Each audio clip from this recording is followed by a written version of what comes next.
Hi, I'm Ranger John, standing here on the southern end of the Fredericksburg battlefield, an area known as Prospect Hill. Behind me is a large stone pyramid. Originally erected by Confederate veterans, it's better known today as the Meade Pyramid.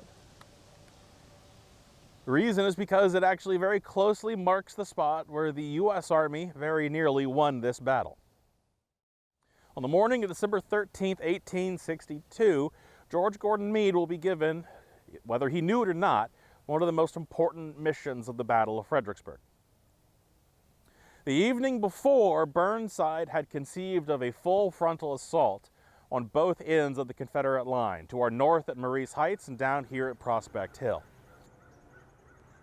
Now, while the attacks that happened at Marye's Heights, about 4 or 5 miles to our north, are probably the most famous part of the battlefield, it's the fighting down here at Prospect Hill that may actually be the most important. Part of the problem was that when the U.S. troops down here finally get their formal orders from Burnside, they don't really seem to imply the full frontal attack that Burnside had conceived of the evening before. So instead of 40,000 U.S. troops going forward, barely more than 9,000 will, made up mostly of John Gibbon's division of about 4,000 men and George Gordon Meade with 4,500 Pennsylvanians. Now, the initial attempts to attack this position are stymied by Confederate artillery, who are able to catch the U.S. troops on two sides, firing both from the hill behind you and from a position farther to our south, later known as Pelham's Corner, for the Confederate officer who commanded the gun there. When the attacks do finally go forward, U.S. troops will find themselves in a wide open field that will be forever known as the Slaughter Pen Farm. Wide open terrain, leaving them easy targets for Confederate artillery and musket fire. Fortunately for the Federals, the Confederates had left a gap in their defensive line, marked more or less by the pyramid behind me. That small copse of trees was a dense and swampy area. So instead of putting large numbers of Confederate troops there, thinking that the Federals wouldn't be able to push through it very hard even if they got to it, it was lightly defended. Part of what that meant was that there were simply fewer Confederates to shoot from that area, so it was the safest place for the U.S. troops to be in front of. And almost by instinct, they worked their way to exactly that position. When they hit that copse of trees, they did exactly what Stonewall Jackson's men thought they couldn't do. Meade's Pennsylvanians will push the few pickets in that copse of trees aside faster than they can warn their Confederate allies,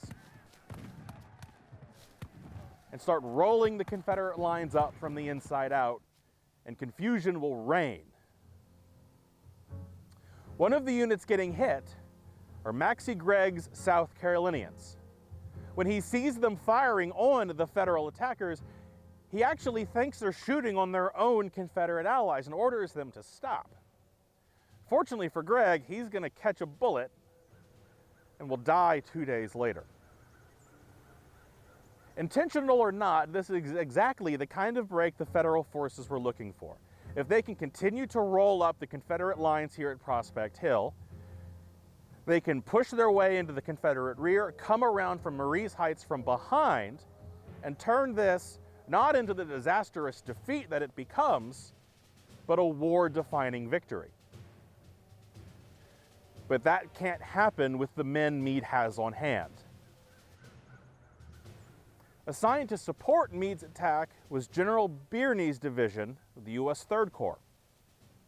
When Birney receives Meade's request for reinforcements, he doesn't send them, because Meade isn't in his chain of command, and Birney wants orders from a superior officer before he does anything. Meade will send another request for reinforcements. Birney will ignore it a second time, later claiming that his men had been subjected to severe artillery fire and didn't realize how important Meade's attack had become.